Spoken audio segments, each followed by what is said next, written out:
Hey guys, Rob Sakalas, episode 13 on how to escape becoming average after you graduate from college.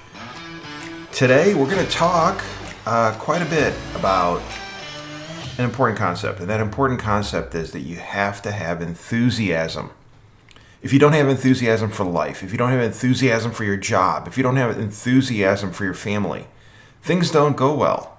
If you think about becoming top 10%, all major leaps, all major progress requires a cocktail that's equal parts belief, enthusiasm, and energy.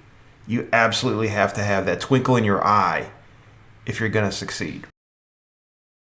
If you think about your goals and how you want to project yourself on the world, becoming an unstoppable force of nature is an amazing way for people to describe you. You want to be able to project that kind of energy to become that person, the person that they know is going to bring it every single time. If you think about any kind of success, for example, winning any medal, forget about gold, any medal at the Olympics, a question I'd like to ask you is, has anyone won a gold medal or any medal at the Olympics without enthusiasm? I think the answer is no. By the way, 29,000 plus medals have been given away since the beginning of the modern Olympics. And every single one of those great achievements was driven by enthusiasm for the sport and in total belief of self that you can actually get it done. There's a life-changing decision that you have to make. As we talked about in a previous episode, every choice is your own. And the question I have for you today is, are you going to dedicate your life to being an optimist, a realist, or a pessimist? It matters. It matters a lot because you have to have that optimistic attitude, to have that enthusiasm, to have that passion, to have that belief. Optimists are the ones that believe that they can absolutely succeed.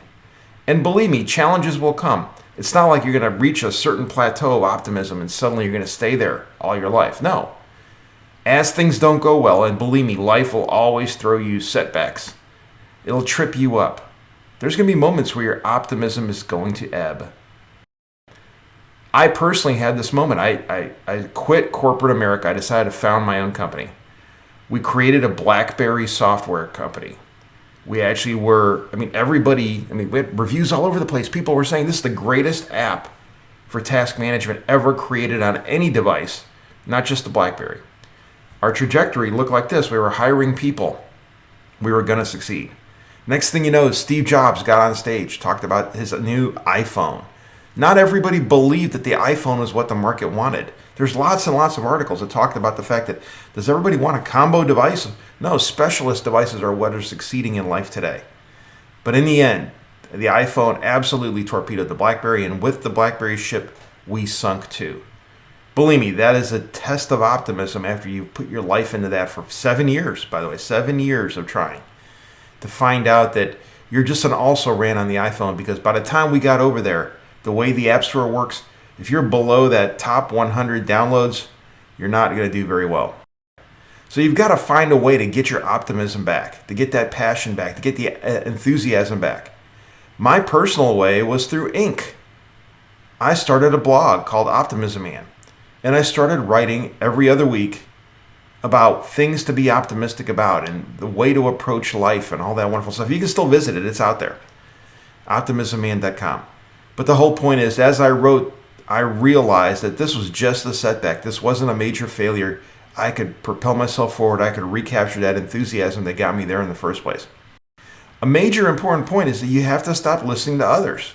You got to get to the point where you really don't care about the opinions of the haters and the pessimists. They're everywhere, believe me.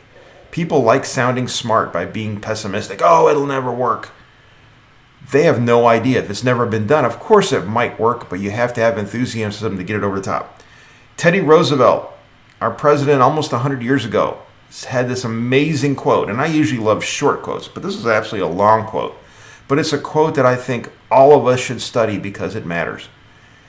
He said, "It's not the critic that counts, not the man who points out how the strong man stumbles, or where the doer of deeds could have done them better. The credit belongs to the man who's in the arena, whose face is marred by the dust and the sweat and the blood, who strives valiantly, who errs, who comes up short again and again, because there is no effort without error and shortcoming. Who actually strives for the deeds is the person that we should admire, who knows the great enthusiasms, who knows the great devotions, who spends himself in a worthy cause, who knows it best.